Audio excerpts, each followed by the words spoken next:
여러분 안녕하세요. 좋은 주식팁입니다. 이번 주는 지난주하고 비슷하게 한번 많은 종목을 분석을 해드리는 시간을 만들어 보려고 했는데 8종목을 신청을 해 주셨습니다. 뭐 뒤늦게 신청을 더 추가로 하시거나 또는 한 분이 뭐 2종목 신청하시거나 이런 게 있었는데 그건 이제 빼고 8종목을 추렸는데 지난주보다 2종목이 적다는 생각이 들어서 이제 좀 더 자세하게 더 다양한 내용을 통해서 좀 말씀을 드리고자 준비를 하다 보니까 준비하는 시간도 더 오래 걸리고요. 또 마침 어제 날짜로 이제 해외 리포트들이 또 몇 개 나오고 그래가지고 시간을 좀 아끼기 위해서 지난주보다 조금 더 타이트하게 말씀을 좀 드려볼까 합니다. 어쨌든 시장의 관심 뭐 분야라고 할까요? 업종이라고 할까요? 이런 쪽이 뭐 반도체라든가 최근에 뭐 바이오라든가 이 여러분들이 말씀해 주신 이 종목들이 사실 시장에 가장 핫한 관심을 받을 수밖에 없는 상황에 있는 그런 종목들. 뭐 바이오, 반도체, 뭐 화장품, 2차 전지 골고루 이제 뭐 들어가 있습니다. 그래서 그 업종은 저는 상당히 흥미롭게 지금 생각했고요. 이제 흥미롭게 보고 있었고요. 여러분들한테 좀 도움이 직접적으로 많이 됐으면 좋겠습니다. 제가 말씀드리는 거를 뭐 그대로 믿거나 뭐 그런 차원이 아니라 뭐 어디 만나보자 뭐 이런 차원이 아니고 좀 이렇게 도움이 될 만한 내용들을 골라서 이제 발췌해서 사용하거나 또는 활용하시는 그런 방식으로 들어주시면 좋을 것 같습니다. 지난주에 이제 분석했던 이 종목 분석 영상 나가고 나서요.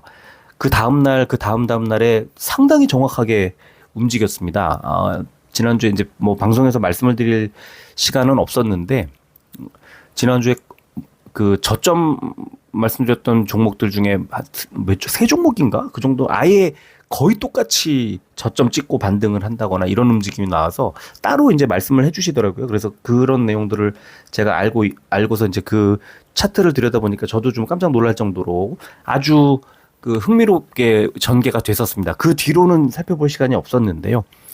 월요일과 화요일에 그렇게 움직이는 모습이 나왔습니다. 아마 이번 주에도 모르겠습니다. 제가 이제 어떤 말씀을 드리게 될지는 지금 모르겠지만, 꽤나 높은 확률로 정확도가 좀 있을 것 같은 그런 느낌이 있어서, 여러분들이 어떻게 이제 좀 받아들이실까? 이것도 좀 궁금하고.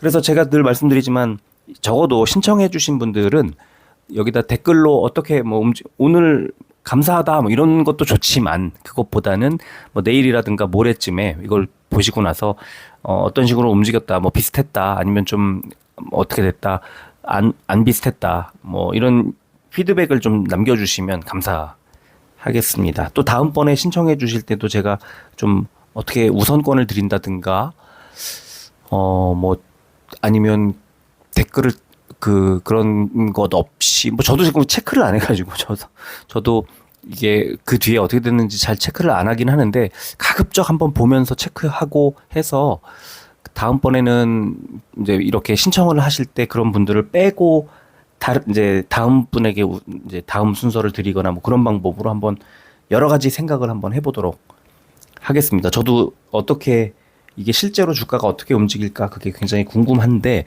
평일에 그걸 체크하기가 쉽지 않아서 시간적으로 그래서 그런 말씀을 드립니다. 좀 오늘은 조금 서둘러서 말씀을 좀 드리도록 하겠습니다. 조금 요점만 간단하게 말씀을 드리는 방식으로 좀 진행을 하겠습니다. 자, 가장 먼저 신청해 주신 종목이 HPSP입니다. HPSP 다른 거 뭐 다 떠나서 뭐 사업 내용 이런 거 다 빼겠습니다. 빼고 HPSP 컨센서스 먼저 보도록 하겠습니다. 가장 중요한 게 아무래도 실적 전망치다 보니까 올해 실적 전망치가 일단 안 좋습니다. 매출도 거의 제자리고 영업 이익이 역성장을 하는 해로 예상이 이렇게 나오고 있습니다. 다만 내년에 원체 좋은 올해를 이제 기저로 해서 기저 효과를 보여주는 거죠. 79%, 80% 정도의 영업이익 성장이 나타날 것으로 예상이 돼서 일단 올해 하반기로 가면 갈수록 좋지 않을까 예상은 됩니다. 근데 벌써 HPSP 주가는 좀 움직이고 있는 편이죠. 분기별로 보면 1분기에 마이너스 42, 2분기에 마이너스 38인데 3분기에 22% 작년 대비해서 좋아지고 4분기에 168%, 매출액 109%. 자, 그러면 결국 4분기부터 아까 내년엔 무조건 크게 좋아지니까 그 크게 좋아지는 시점은 올해 4분기부터구나. 자, 4분기 10, 11, 12 여기서 대략 3에서 6개월 정도 주가가 선반영한다고 생각을 하면 대략 한 6월, 뭐 5월, 6월 뭐 그 무렵, 5, 6월 또는 뭐 6, 7월 이 무렵에 주가가 움직이기 시작할 가능성이 있죠. 자, 수급을 보겠습니다. 역시나 기관이 140만 주를 최근 한 달 동안 담고 있고 5월 10일 이후에 딱 하루 28,700주 판 5월 29일 빼고는 매일 사고 있습니다. 누가 사고 있느냐? 다 사고 있습니다. 연기금, 금융투자, 보험, 투신, 사모펀드, 기타 법인 골고루 다 사고 있고요. 자, 외국인이 65만 주를 덜고 있는데 최근에 5월 24일, 그 다음에 5월 9일 이럴 때 50만 주 넘게 매도하거나 뭐 40만 주 이렇게 매도한 이걸 빼면은 사실 거의 매도한 게 5월 22일 이후에는 매수가 더 많죠. 최근에. 그러니까 외국인도 매수로 전환을 했다. 수급이. 기관은 계속 사고 있고 외국인은 매수로 전환했다. 수급에도 호재가 나오고 있는 겁니다. 그때 외국인이 매수로 전환한 시점에 42,000원대 정도였는데 41,000원 정도였는데 38,000원 정도까지 외국인이 40만 주 털어낼 때 38,000원대까지 빠졌다가 지금 42,000원대까지 다시 회복을 한 그런 상황입니다. 자, HPSP 리포트 보겠습니다. 국내 리포트는 최근 한 달 정도 사이, 한 달도 아니고요. 한 3주 이내에 나온 리포트만 활용을 했고요. 해외 리포트는 일주일 이내에 나온 건데 오늘 여러분들께 알려드리는 이 해외 리포트는 다 어제 날짜로 6월 1일자로 나온 리포트만 소개를 드릴 예정입니다. 자, HPSP 리포트 보면 상저하고 실적 기대 이게 눈에 확 띄고요. 메모리와 비메모리 모두 올해 내에 신규 고객사 확장이 기대된다 하면서 결국 아까 말씀드렸던 실적이 올해 하반기 또 내년에 계속 좋아질 것에 대한 근본적인 원인이 그 이유가 메모리 반도체 또 비메모리 반도체 모두 신규 고객사를 새로운 고객사를 계속 늘려나갈 그런 얘기가 이제 근거를 제시해 주는 그런 리포트가 나와 있고요. 또 하나의 호재 400억 원대의 자사주 취득 공시를 내서 아까 수급에서 보셨지만 기타 법인 계속 사고 있었잖아요. 이게 이제 자사주 매입하는 형태. 그다음 또 하나 영업이익률이 53% 엄청납니다. 업종 내에서 독보적인 지위를 가지고 있고 이거는 결국 이 정도 영업이익률이 나온다는 건 그 전방에 있는 뭐 삼성전자나 SK하이닉스나 아니면 해외 고객들이 오히려 갑을이 바뀔 가능성. 그러니까 이 HPSP의 제품을 쓰지 않으면 안 될 고퀄리티의 제품을 이제 공급하기 때문에 그 기술력을 인정받지 않으면 이런 영업이익률이 나올 수가 없습니다. 그래서 밑에 보시면 2025년도에 매출액이 확 2배로 튀죠.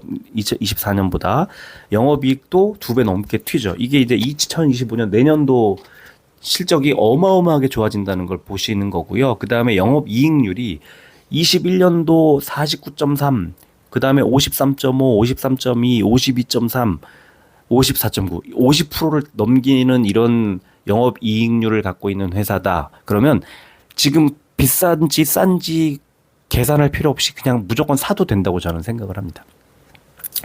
자, 해외 리포트를 하나 보여드릴게요. 2024년 준 01 이렇게 돼 있습니다. 6월 1일 나온 리포트입니다. 따끈따끈한 리포트. 어제 나온 리포트입니다. 자, 에버리지 스코어 평균 7점을 부과하고 있습니다. 이 HPSP라는 회사에 투자 의견은 바이를 제시하고 있네요. 자, 다음 페이지 보겠습니다. 인디케이터 컴포넌츠 5가지 항목에 대해서 점수를 이제 매겨서 줍니다. 7점 이상이면 파지티브, 긍정적이라는 평가인데 펀더멘털과 프라이스 모멘텀, 가격 경쟁력 또는 뭐 가격 뭐 동력 이렇게 해석할 수 있을 것 같고요. 펀더멘털 이게 10점 만점을 줬습니다. HPSP. 그리고 어닝 얘네 실적도 8점 포지티브하게 줬습니다. 렐러티브 밸류에이션 상대적인 이제 가치인데 이 피어 그룹들, 이 동종 업계의 다른 그룹들보다는 조금 이제 가치가 좀 고평가돼 있다 이렇게 볼 수도 있는 거고 또 리스크도 약간 안고 있다 뭐 이런 정도로 해석할 수 있을 것 같은데요. 어쨌든 HPSP 7점의 바이 의견에 그다음에 가격 경쟁력과 펀더멘털에 만점을 매겼습니다. 이 증권사에서 일봉 차트를 보겠습니다. 지속적으로 상승을 하던 주가가 올해 2월에 그러니까 1분기 실적 발표를 앞두고 빠지기 시작합니다. 아까 보셨다시피 1분기 실적이 원체 좋지 않게 나왔는데 그게 2월 15일 날 정점 63,900원 정점을 찍고는 하락을 해서 결국 3만 원대 중반까지 밀리고 241선까지 내준 뒤에 이달 들어서 5월 들어서 반등을 하기 시작하면서 241선 돌파, 21선 돌파 하면서 이 단기 이평선들을 뚫고 올라왔습니다. 자, 가로선을 하나 파랗게 그어놨습니다. 41,300원에 가 있는데 자, 여기가 매물대 지금 현재 있는 매물대의 바닥자리고 금요일날 저점 부근이었습니다. 즉 HPSP는 41,300원을 깨지 않으면 그대로 홀딩 내지는 41,000원대, 42,000원이 깨지고 41,000원대까지 밀린다면 주가를 이 주식 비중을 더 늘릴 필요가 있다. 늘려도 괜찮다. 이렇게 보고요.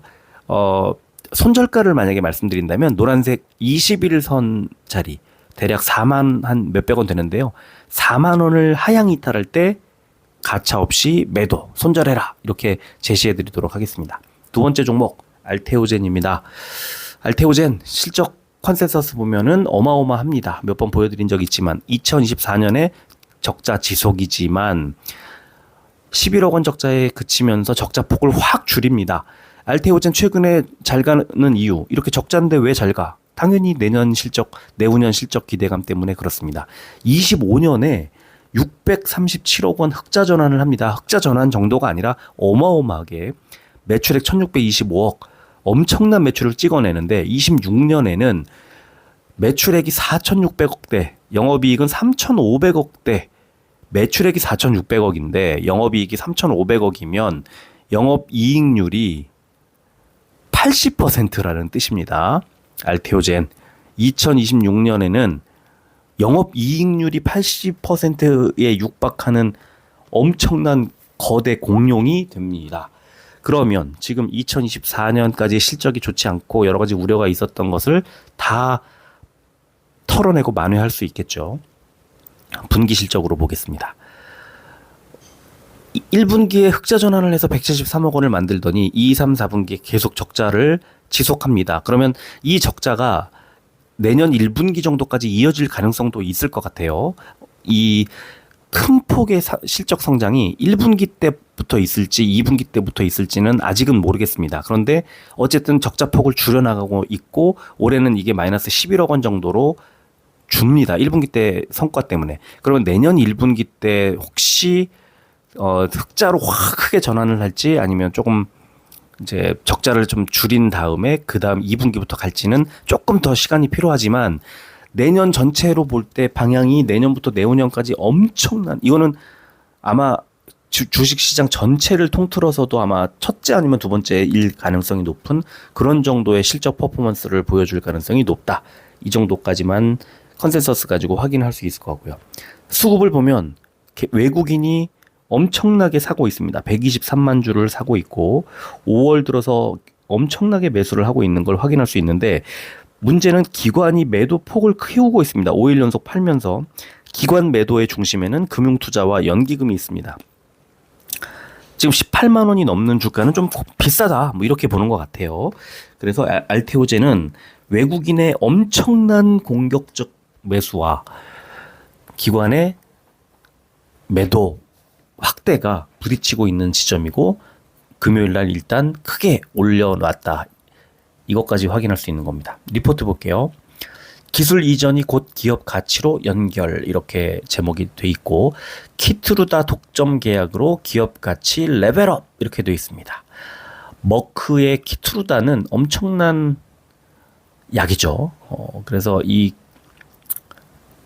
폐암 치료제입니다. 그래서 이 키트루다의 그 병용 치료제로 알테오젠이 지금 이제 머크의 파트너가 돼서 결국은 다양한 실험을 좀 하고 있는데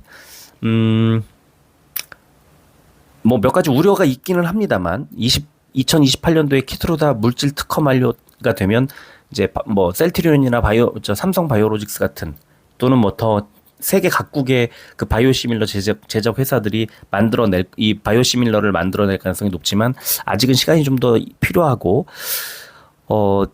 지금 현재로서는 굉장히 높은 로열티를 이제 가지고 그 머크와 계약을 하게 될 가능성이 아니라 뭐 이미 그게 현실로 되고 있는 거죠. 그래서 지금 알테오젠의 높은 주가가 20만 원 육박하는 이 주가는 대부분이 키트루다 SC에 대한 가치. 키트루다가 지금 이제 주사제에서 이제 피하 주사에서 이제 정맥 주사에서 피하 주사죠. 아주 간단해지고 주사를 맞는 시간부터 해서 아주 간편하게 이제 주사를 맞을 수 있는 방식으로 그 셀트리온의 그 유명한 뭐 램시마 SC라든가 뭐 이런 SC 피하 주사형. 그래서 이게 키트루다 SC를 병용 치료제로 이제 하고 있는 이 알테오젠의 가치. 지금 이 주가의 대부분은 키트루다 SC에 대한 기대감이다. 이렇게 이제 소개를 하고 있는 거고요. 그래서 이제 머크의 주가 움직임을 한번 같이 보고 싶네요. 그죠? 알테오젠이 움직일 때 머크랑 어떻게 이제 상관관계를 가질까? 머크 주가를 보면 2023년 12월부터 주가가 올라가기 시작해서 24년도에 크게 튑니다. 그래서 105달러, 23년 12월에 100달러였다가 24년 1월에 107달러, 8달러 왔다 갔다 하다가 133달러까지 간 다음에 횡보하고 있습니다. 2달째. 그리고 최근에 일주일 동안 급락, 파란색 동그라미입니다. 급락. 근데 그 전에 계속 60일선에서 지지, 급등, 60일선까지 하락, 급등, 60일선에서 지지 이렇게 세 번의 지지가 나왔지만 이번에 60일선을 깨고 내려왔고요. 다시 120일선의 지지를 받고 금요일날 반등을 한 상태 0.8% 이런 식의 머크의 움직임이 있었습니다. 24년도부터 크게 움직인. 자, 알테오젠 볼까요? 알테오젠은 24년 1월까지 좀 빠졌다가 2월부터 급등을 합니다. 그러니까 머크의 주가보다 그러니까 한 달 정도 좀 늦게 움직였고, 그 다음에 횡보하는 기간 똑같고, 그 다음에 최근에 일주일 정도 이제 하락한 것도 비슷하고, 금요일 날 3% 넘게 하락하다가 3% 넘게 상승하는 아랫꼬리 길게 달고 지금 올라와서 일단 머크하고 알테오젠의 주가는 상당히 유사하게 움직이는 것도 확인할 수가 있었습니다. 그래서 저는 알테오젠은 지금 이제 현재 그 상황으로만 또 놓고 보면 20만 원을 돌파하기 전에 상당히 진통이 좀 있을 가능성은 있지만 앞으로 보여줄 실적 퍼포먼스를 지금 아까 키트루다 SC의 가치를 다 담고 있다고 이제 보더라도요. 올해 초에 저점 부근이 7만 5천 원이었는데 여기에서 아까 실적이 뭐 매출이 2배 넘게 올라가고 이런 수준이었잖아요. 그러면은 지금 현재 이제 이런 것들이 반영되기 시작한 가격대에서 조정이 나오고 한 가격대, 지금 15만 원, 16만 원 정도 가격대에서 제가 볼 때는 여기서 뭐 한 2배도 갈 수 있지 않을까라는 생각이 드는데 그거는 또 좀 더 지켜봐야 되지 않을까 싶습니다. 그래서 일단은 7만 5천 원에서 22만 원까지 주가가 3배가 올랐는데요. 거기에는 이 키트루다 SC에 대한 그 가치, 기대 이런 것들이 좀 많이 포함되어 있다는 생각이 들고 앞으로 로열티를 받는다든가 아니면은 그 이제 뭐 키트루다 관련된 얘기, 머크 관련된 얘기가 계속 뭐가 나올 때마다 그리고 외국계 리포트가 나올 때마다 아마 큰 폭의 상승을 하지 않을까 싶고 지금 2달 정도 횡보하는 것 아까 머크하고 비슷하게 움직였지만 2달 정도 횡보하고 있는 이 흐름도 결국은 상방으로 가겠죠. 돈을 그렇게 보는데 과연 그죠? 과연 아래로 빠질까? 뭐 특별한 뭐 업종 전반에 이제 이 업종 전반에 또 이제 막 하락, 폭락 이런 게 있지 않는 이상에 좀 어렵다고 보고요. 그 하락하기는.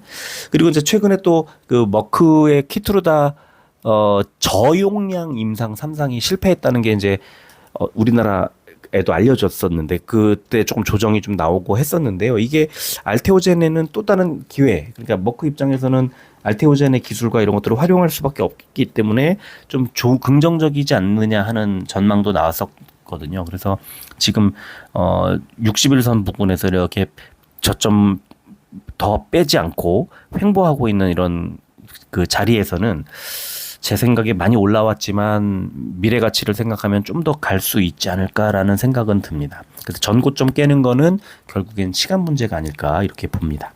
자, 세 번째 정보 볼까요? STI 아주 흥미롭고 개인 투자자들의 인기를 많이 받고 있는 그런 종목이죠. 자, 올해 작년 대비해서 109% 2배 넘는 영업이익 성장세가 예상되고 매출도 40% 넘게 올라갈 것으로 예상됩니다. 자, 25년까지는 고성장을 하는데 26년에 조금 좀 더뎌지네요. 그러니까 급성장을 하는 이 고성장하는 흐름은 올해와 내년이 마지막일 것처럼 보여서 그게 약간 걱정되는. 그런데 지금 당장은 뭐 나쁘지 않은 그런 종목이죠. 분기로 볼까요? 1분기에 마이너스 70%였는데 2분기에 96%, 전년 동기 대비 3분기에 1202%, 4분기에 87%. 그러면 사실 실적으로는 이제 움직입니다. 움직여야 합니다. 지금 이렇게 보면 2분기가 지금 거의 끝나가고 있기 때문에. 수급 보겠습니다. 개인만 사고 있습니다. 이 수급에 문제가 있네요. 수급이 꼬여 있죠. 외국인이 33만 주 한 달 동안 기관이 18만 주를 팔았는데 결국 외국인 기관이 사줘야만 한다. 그러면 이따가 이제 차트 보면 알겠지만 바닥이 어딘지를 알면 그때부터는 개인들이 움직이기가 이렇게 대응하기가 좀 좋겠죠. 지금은 개인만 계속 매수를 하고 있기 때문에 주가가 더디게 갈 수밖에 없다. 한 달 전 35,000원, 뭐 2주 전 35,000원대였는데 지금 31,000원대까지 좀 빠져 있는 상태고요. 자, STI도 리포트를 하나 보면 하반기로 갈수록 실적 및 성장 모멘텀 확대 이렇게 제목이 달려 있고요. 메모리 3사의 캐파 증설 이런 것들 때문에 결국 HBM 중심으로 그 여러 가지 생산량이라든가 이런 것들을 늘릴 것이다. 그래서 전방 산업에 공급하는 양이 아마 많이 늘어날 것이다 해놓고 괄호하고 3배 이상이라고 써놨습니다. 그러니까 STI는 엄청난 그 HBM 수혜주로 주목을 받고 있는 종목이고요. 자, 역시 2024년 6월 1일자로 시스템스 테크놀로지 이렇게 돼 있죠. STI입니다. STI. 그래서 시스템 테크놀로지라고 외국에선 부릅니다. 에버리지 스코어 7점이고요. 놀랍게도 투자 의견이 스트롱바이입니다. 어제 나온 이 리포트에 외국계 리포트에 스트롱바이를 제시했습니다.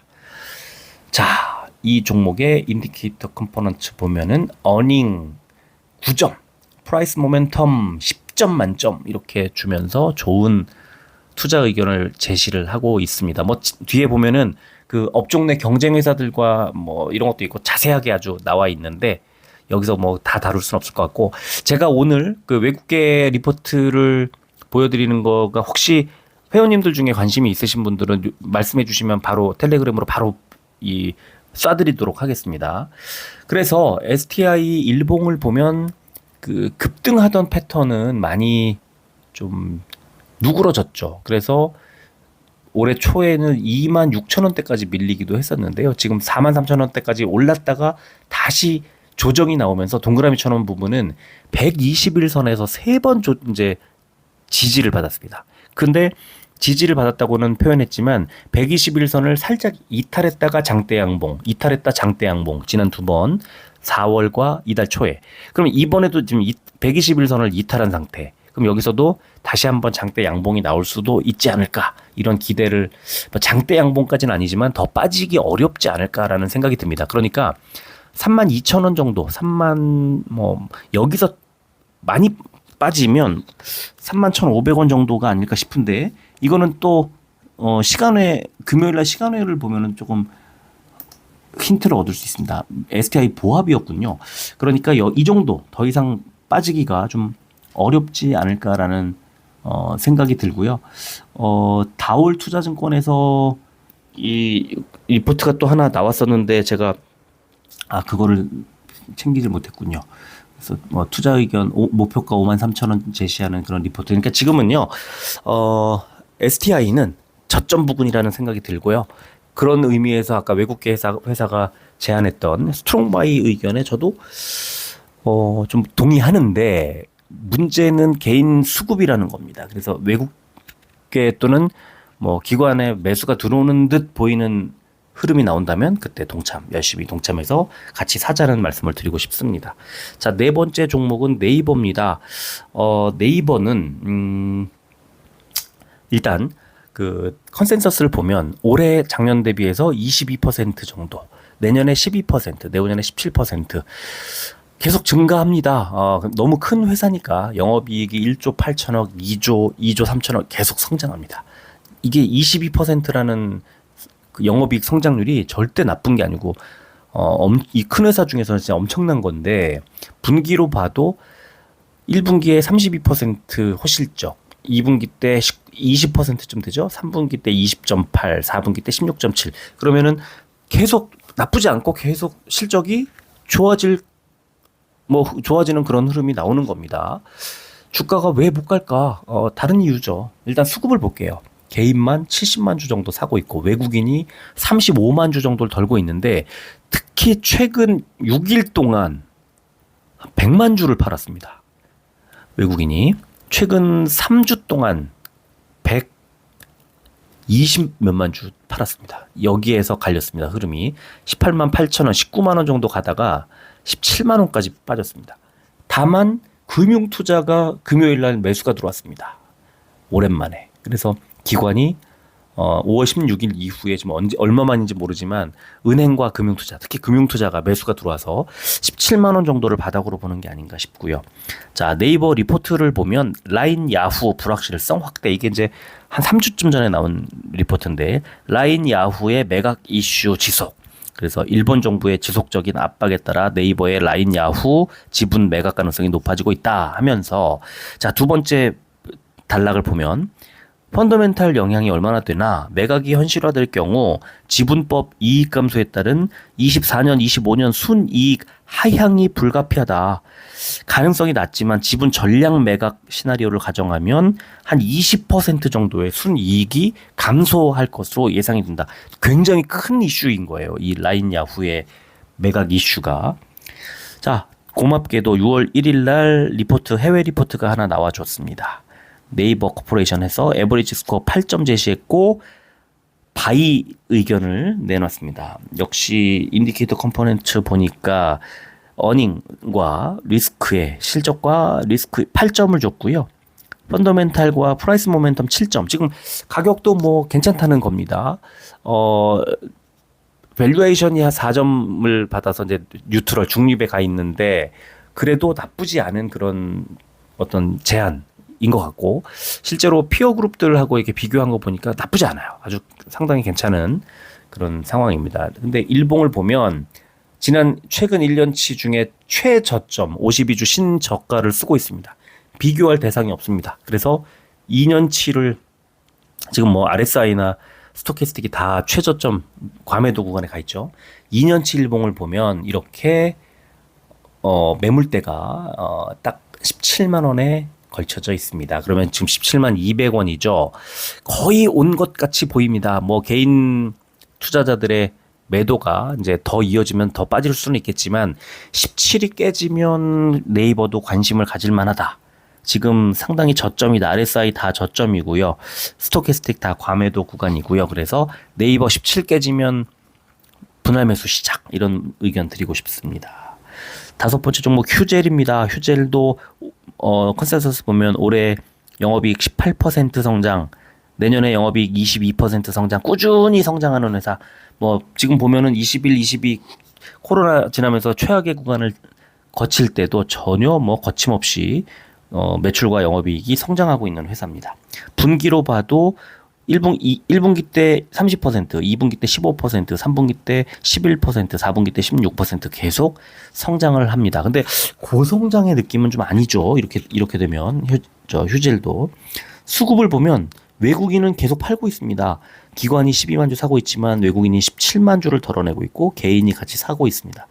22만 원 정점 찍었던 주가가 19만 원까지 빠졌습니다. 최근에 기관과 외국인의 매도가 나오고 연기금이 매도로 전환을 해서 이 휴젤의 종목이 일단 하향 기준선 내지는 지지 라인들을 좀 이탈한 상태고요.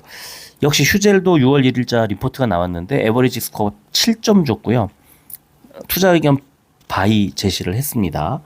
자, 리포트 보면은 이 인디케이터 컴포넌츠 펀더멘탈이 9점, 프라이스 모멘텀 10점. 지금 이 정도 가격대면은 이제 가격 경쟁도 다 있다고 보는 것 같고요. 밸류에이션이 3점으로 네거티브, 어닝도 3점으로 네거티브. 그러면 지금 일단 이 정도 벌어갖고 아까 제가 실적 말씀드렸는데 좀 더 분발해야 된다는 그런 의견인 것 같기도 합니다. 근데 어쨌든 투자 의견은 바이를 제시했어요. 자, 휴젤 일봉 보면 엄청난 성장을 하고 있는데 60일선까지 밀렸습니다. 제가 오른쪽에 선을 그어놓은 자리는 20만 원이라는 자리, 20만 원이 깨졌지만 20만 원이라는 자리고요. 자, 동그라미 쳐놓은 부분은 18만 원입니다. 그러니까 20만 원은 60일선이고요. 동그라미 쳐놓은 121선은 18만 원입니다. 근데 지금 주가는 19만 1,000원. 자, 그러면 급락한 이후에 목요일날, 금요일날 음봉이 나왔지만 음봉이 이제 어떤 힘이 약해졌죠. 그러면 여기서 다음 주 초에 18만 원 쪽으로 더 내려갈 것이냐, 그러니까 121선을 향해서 내려갈 것이냐, 아니면 60일선 향해서 올라갈 것이냐가 결정이 될 겁니다. 그때 그 방향을 보고 빠진다 싶으면 18만 원 가까울 때 매수. 아니죠. 18만 원 가까워질 때 그 121선 지지를 확인하고 매수. 그다음에 위로 올라간다고 하면 조금 분할해서 매수해 보는 것도 괜찮은 지점. 이 정도 설명을 드리고 싶습니다. 휴젤이 61선을 하향 이탈한 건 올해 2월에 한 번 있었는데 이탈하자마자 바로 양봉 띄우면서 급등을 했습니다. 그래서 당시에 15만 원 밑으로 14만 원대까지 빠졌던 주가가 22만 원까지 단숨에 올라왔었는데 그 기간이 한 달이 채 안 걸렸었거든요. 그런데 이번에 다시 61선 밑으로 빠졌습니다. 빠진 정도가 아니라 아주 강한 장대 음봉을 맞았죠. 그래서 이럴 때는 그 아래쪽에 있는 121선 방향으로 갈 확률이 좀 더 높다고 봅니다. 그래서 조금 더 신중하게 지켜볼 타이밍이다, 이런 말씀 드리고 싶고요. 6번째 종목 아모레퍼시픽입니다. 엄청나죠. 최근 화장품주들 뭐 어마어마하게 움직이고 있는데, 자, 올해 실적 컨센서스 보면은 영업이익이 4,202억 원, 288%라는 놀라운 성적을 낼 것으로 예상됩니다. 2021년도 3,434억 원보다 더 높죠. 근데 문제는 내년에 5,930억, 어마어마합니다. 41%. 내후년에 6,778억 원. 엄청난 실적의 고공행진이 올해부터 시작됩니다. 그럼 올해 언제부터 시작될까? 1분기 때 이미 12.93% 오른 727억 원을 발표를 했는데요. 영업이익을. 2분기에 862억, 1363%입니다. 그죠? 3분기 때 576%, 4분기 때 588%. 이거는 이런 업종이 없습니다. 지금 화장품이 가장 강한 이유가 바로 이런 실적의 우상향, 엄청난 급증에 있습니다. 그래서 1분기 때 12%라는 것 생각해보면 2, 3, 4 엄청나게 실적이 좋아집니다. 그러면 지금 주가는 뭐 더 올라갈 수밖에 없겠죠. 수급 보겠습니다. 역시 외국인 75만 주, 기관 16만 주를 매수했습니다. 외국인이 잔뜩 끌어올리고 있습니다. 한 달 전 16만 원대에서 지금 19만 4천 원까지 올라왔고요. 뭐 거침없이 올라가고 있습니다. 지금 계속해서 더 사고 있고요. 19만 원을 넘는 상황에서도 거래량이 90만 주가 터졌습니다. 뭐냐 하면 이거 안 비싸, 더 살 거야, 뭐 이런 거죠. 아모레퍼시픽 역시 6월 1일자 리포트가 나왔습니다. 고맙게도 에버리지 스코어 6점으로 조금 낮습니다만 투자 의견 바이의 저 스트롱 바이 쪽에 붙어 있습니다. 바이입니다. 어닝 10점 만점에 10점입니다. 그리고 펀더멘털이 7점. 이제 나머지는 조금 떨어집니다. 뭐 밸류에이션도 좀 이제 그 좀 고평가 받고 있다 뭐 이런 정도인 것 같고요. 자, 이거는 이제 사실 실적 뭐 전혀 아무런 10점이 아니라 뭐 더 줄 수도 있을 것 같아요. 그런데 주가가 많이 이미 선반영을 했다고 보는 것 같아요. 자, 그러면 일봉을 봐야죠. 역시나 3월 달에 11만 원이었던 주가가 19만 원까지 왔습니다. 80%의 수익률을 두 달 만에 내주고 있는 그런 상황에 RSI가 과매수 구간을 올라갔습니다. 너무 많이 오른 것처럼 보입니다. 자, 좀 아깝다는 생각이 들죠. 제가 정말 잘한 거라고 생각하는 것 중에 하나가 요 무렵에 화장품 ETF 추천을 많이 해드렸다는 거죠. 그래서 지금 저도 갖고 있지만 같이 투자하시는 분들이 화장품 ETF를 가지고 계신 분들이 좀 계셔서 그게 매우 흥미롭습니다. 그래서 저도 관심이 되게 많아요. 이런 화장품주들 얘기 나오면. 그런데 이제 일봉을 보면은 너무 거침없이 올라가고 있기 때문에 주봉을 한번 보겠습니다. 주봉을 보면 지금 지난주에 더 올라갔다가 왜 윗꼬리를 달았나가 나옵니다. 저 21년 말 22년 아까 실적 최고일 때 물론 그 전에 좀 더 좋았었지만 이제 실적이 그 연간 단위로 했을 때 최고였던 21년도에 보면 지금 가격대 19만 4천 원, 19만 5천 원 이 부근에 고점 저항선이 한 10주 정도 한 3개월 정도 이어졌습니다. 19만 5천 원 정도에. 그러면 자, 지금 이 거침없이 올라오고 있는 지금 8주 13주를 지금 12주군요. 12주를 연속으로 양봉 만들면서 올라오고 있는데 이걸 계속 뚫고 올라갈 수 있을까? 이거는 바로 지금 19만 5천 원 이 자리에서 약간 저항을 받을지 뚫을지 여기에 주봉상 그러니까 돌아오는 이번 한 주일 동안 19만 5천 원을 돌파해버리면 이거는 문제가 없어집니다. 이거는 이제 뭐 20만 원 이상으로 이제 그대로 올라갈 가능성이 높아지는 거고요. 그래서 다음 주 아모레퍼시픽은 다음 주 주봉상으로 19만 5천 원을 돌파하는지 그 흐름을 보는 게 중요하다고 봅니다. 그러니까 지금 사면 좀 고점인 것처럼 보이기 때문에 약간 더 가격이 그 주가가 좀 좋을 때 살만한 가격에 내줄 때 매수하는 게 좋지 않을까 싶습니다. 7번째 종목 포스코홀딩스 컨센서스 보면 올해까지 3년 연속으로 마이너스입니다. 그런데 영업이익이 올해는 5.95 마이너스 폭이 전년 동기 대비해서 얼마 안 됩니다. 21년도에 9조 원을 넘던 영업이익이 3조 3천억으로 3분의 1 토막이 났습니다.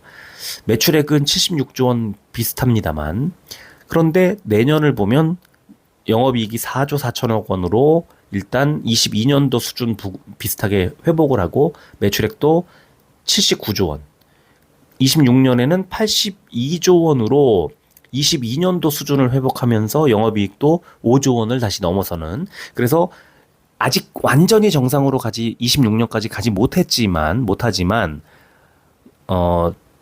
좋아지는 건 확실하다. 방향은 선명하다는 거죠. 포스코홀딩스가 잘 가려면 일단 철강이 좋아야 되는데 영업 모든 어떤 여러 가지 사업 이것 중에 2차 전지보다는 아직은 철강 회사 당연히 철강 회사인데 철강이 좋으려면 시장의 경제가 좋아야 됩니다. 그죠? 근데 그래야만 뭐 자동차도 만들고 가전제품도 만들고 하면서 이제 제품을 쓰니까요.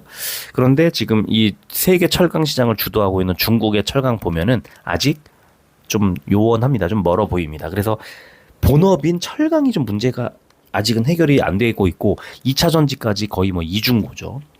자, 그런데 이제 이걸 분기로 보면 올해 1, 2, 3분기가 다 마이너스인데 4분기에 250% 전년 동기 대비 250%를 찍습니다. 그러니까 포스코홀딩스는 올해 4분기부터 좋아지겠구나. 그러면 주가도 3분기 정도부터 돌아서겠구나. 라는 거를 예상해 볼 수 있습니다. 그런데 이제 이게 내년에 좋아지는 실적이 올해 4분기부터 좋아지기 때문에 그런 거죠. 자, 수급을 보겠습니다. 역시나 기관이 한 발 빠르게 움직이고 있네요. 최근에 한 달 동안 24만 주 매수. 외국인이 10만 주를 매도하고 있지만 최근 일주일 동안 10만 주 정도를 매도했기 때문에 이 매도가 최근에 나온 거다.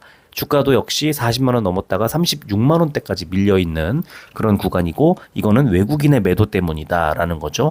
그래서 지금 연기금 금융투자가 사주면서 기관의 매수가 들어오고 있는데 36만 원대 이 정도면 싼 건가? 이걸 좀 고민해 볼 필요가 있다는 거고요.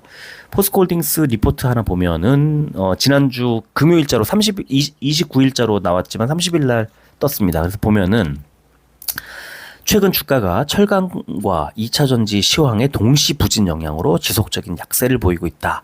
그래서 24년도 상반기를 저점으로 주력인 철강과 2차 전지 사업 부문의 실적 반등이 가시화된다면 의미 있는 주가 반등을 기대할 수 있는 주가 바닥권에 이미 진입했다 판단한다. 그러니까 뭐냐면 이제 여기서 더 안 빠지고 저점이라는 거예요. 이 악재들을 반영했다는 거죠, 이미.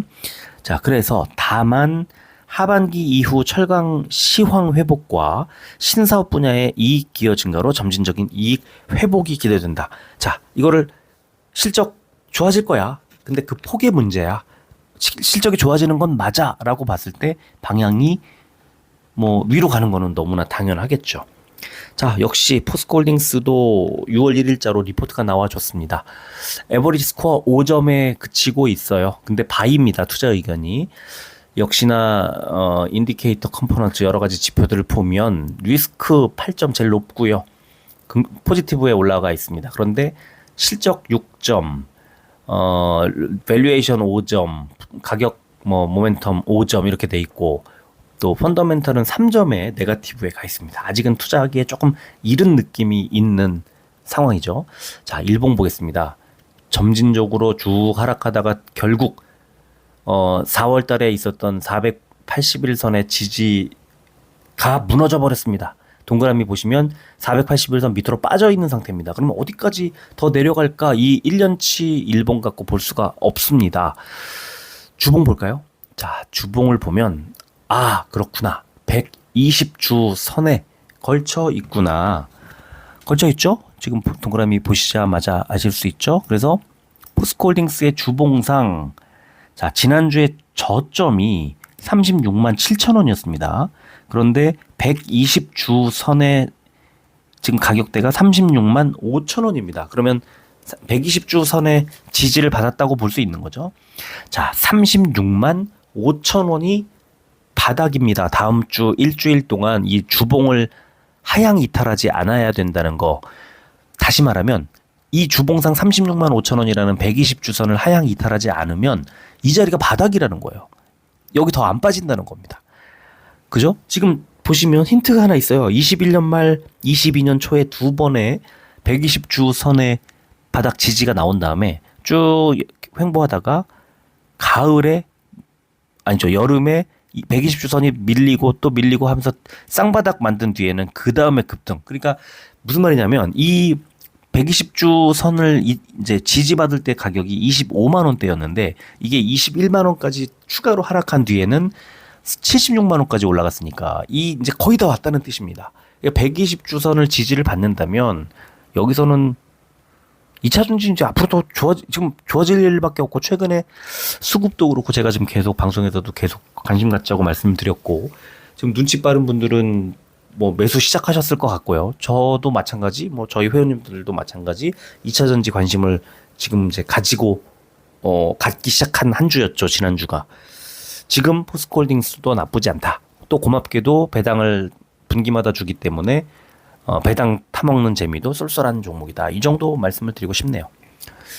자, 마지막 종목 메지온입니다. 메지온 사업을 좀 보여드리는 이유는 컨센서스도 나와 있지 않고 리포트도 나와 있지 않고 그래서 이제 좀 다른 방식으로 좀 분석을 해야 됩니다. 메지온 하면은 희귀 치료제 생각이 납니다. 그래서 발기부전 치료제, 전립선 비대증 치료제, 간문맥 고혈압 치료제, 폐동맥 고혈압 치료제, 또 단심실증 치료제 이렇게 돼 있습니다.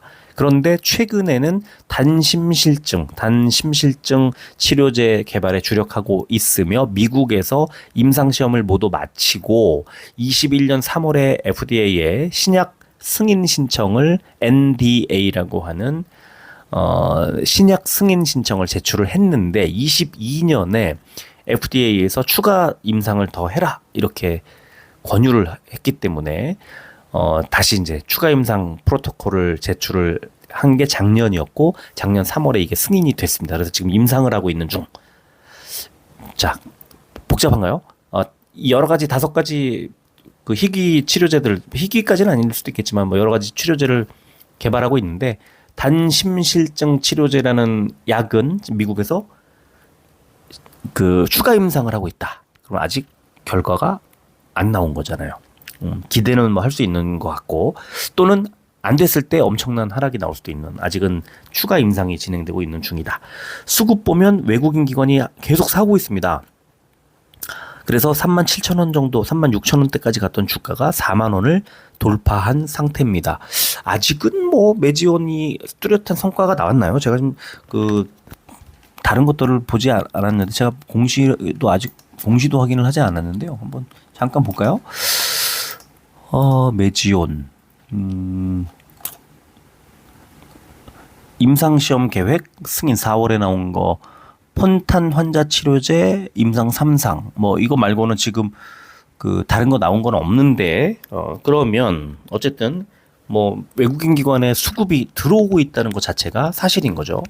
자, 그래서 메지온의 일봉을 보면 분홍색 선에 241선이죠. 분홍색 선에 2월 달에 지지가 나왔고 곧 이제 급등하다가 다시 바닥을 찍으면서 241선을 좀 하락하면은 하향 이탈하면은 돌파했다가 다시 눌리고 이번에 다시 돌파하고 하면서 241선을 따라 움직이고 있다는 걸 알 수가 있고 마침 위쪽에 61선이 누르는 저항선 역할을 하다가 지난 금요일 날 이걸 뚫었습니다. 그러니까 61선과 241선 이런 선 이동 평균선들을 단기, 중기 다 뚫었습니다. 장기까지. 그러면 이제 위쪽으로 가는 거 아닌가 하는 생각이 드는데 아래쪽에 스토캐스틱 보면은 과매수 구간에 이제 좀 과열됐다는 보조지표 신호가 나왔습니다. 그렇다면 조금 눌려갈 수도 있겠다 이런 생각이 들고요.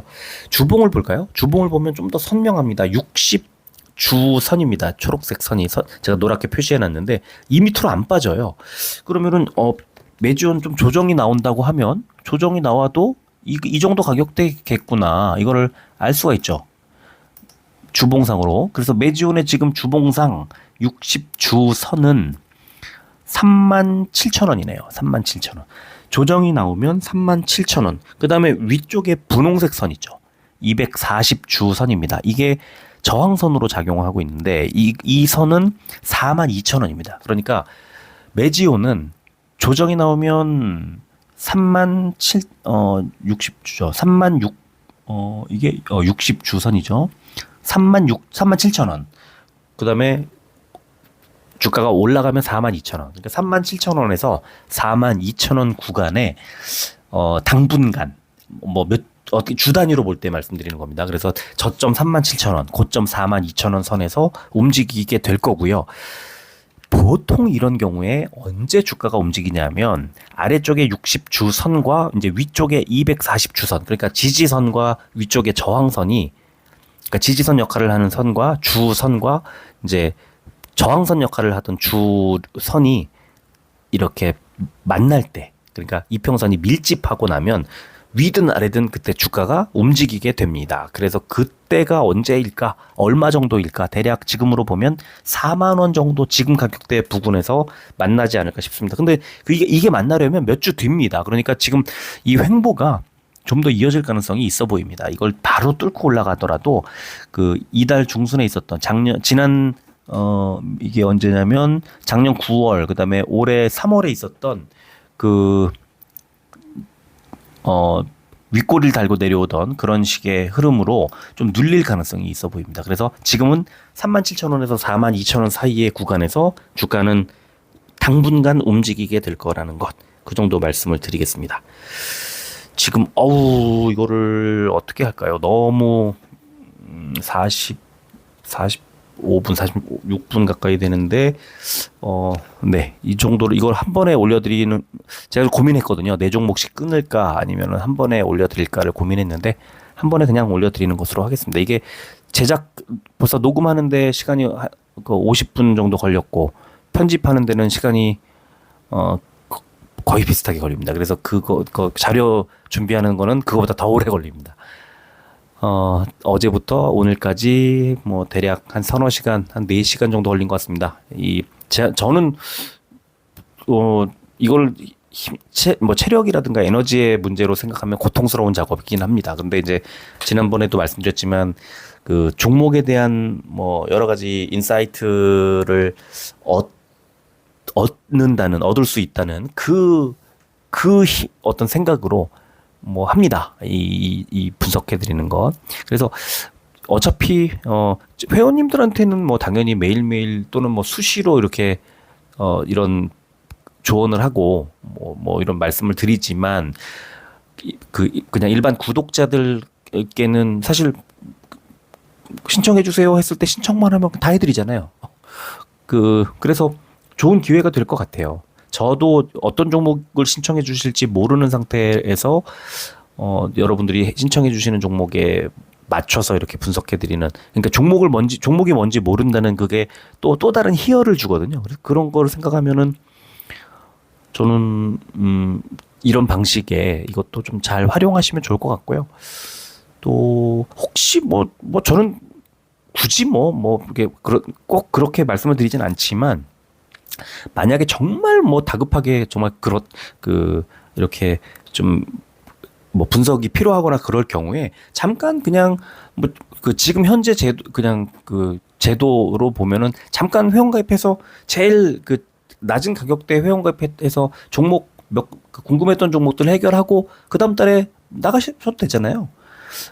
그렇게 하면은 제가 어쨌든 매일매일 평일에 올려드리거나 아니면 주말에도 마찬가지로 좀 우선권을 드리는 거는 뭐 그렇게 하니까 너무 궁금하고 너무 힘들게 하는 종목이 정말 있다고 하면은 뭐 그런 방법도 있을 것 같습니다. 그건 뭐 하셔도 되고 안 하셔도 되고 저는 거기에는 큰 무슨 이렇게 관심이 있지는 않습니다. 이 종목에 대한 힌트 얻고 종목에 대한 인사이트를 얻는, 제가 몰랐던 종목 또는 모든 종목을 매일매일 보는 게 아니기 때문에 이제 이렇게 종목을 분석하거나 이런 시간을 저도 일부러 마련해야 되잖아요. 저도 바쁘거든요. 그래서 이렇게 이런 시간을 활용해 가지고 특히 주말을 활용해서 저도 이런 종목들을 좀 더 깊이 있게 들여다보고 그런 생각을 하고 이런 시간들이 되게 소중해요. 그러니까 여러분들이 많이 참여하시고 나중에 흐름이 어떻게 흘러가더라, 아니면은 뭐 여러분들 저는 제가 보여드리지 않았어도 여러분들이 알고 계시는 제가 미처 말씀드리지 못한 거 빠뜨린 게 있다면 또 써주시면 저도 도움이 많이 됩니다. 또 감사하게 생각을 할 겁니다. 그렇게 이해해 주시면 감사하겠고요. 남은 시간, 이제 휴일 남은 시간 잘 보내시고 다음 주에도 잘 이 시장 분위기에 대응하시면 좋겠습니다. 여기까지 하겠습니다. 끝까지 들어주셔서 고맙습니다.